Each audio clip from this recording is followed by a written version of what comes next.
Even these awful images of poverty, seemingly on the news all the time, don't come close to showing the scope of the problem. Be it this place, Haiti, or Brazil, or Venezuela. Pick your slum.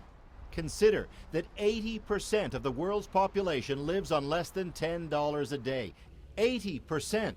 So is it any wonder the attention given simply to the new Pope's name? Because, he has chosen the name of Francis, we have a very strong indication, not only from his history, but from this name choice, that Pope Francis chooses to build a more inclusive church, but specifically a church that's very closely aligned with the poor and the vulnerable and those that live on the margins. May the Lord bless you and keep you. The Hollywood version of Francis of Assisi, after whom the new Pope is named, is by most accounts a terrible film, but it does highlight what made that Francis a Catholic superstar, his constant work helping the poor. Here, Francis, this is all I've got to give you. No, please keep them. Thank you, thank you. We were tremendously excited. Eric Lecomte, who runs a faith-based group that combats poverty worldwide, believes Pope Francis will live up to his namesake. He notes that as a cardinal, Francis long urged for more aid to the poor, and there's no reason to think that'll change now. What this new Pope Francis is going to say is that access to food, access to water, access to employment, access to health care, these are human rights, and everyone should have access to these human rights without discrimination.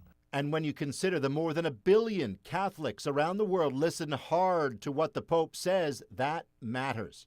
But not all Catholics are so optimistic. Some note the Vatican's opposition to birth control and abortions contributes to poverty. Think of a family of 7 and counting in a 2-room home in a slum, strictly following the Vatican's historic opposition to condoms. And these are issues that have been neglected and dismissed by the Church. And I hope Pope Francis would look at these issues on a broader term, that we as Catholics are here, we are part of the Church, and he needs to listen to us. But will he? Who knows? We as Catholics believe in miracles. Though maybe, say some, the real miracle is simply having a pope who's set on pushing to end poverty, wherever it's found.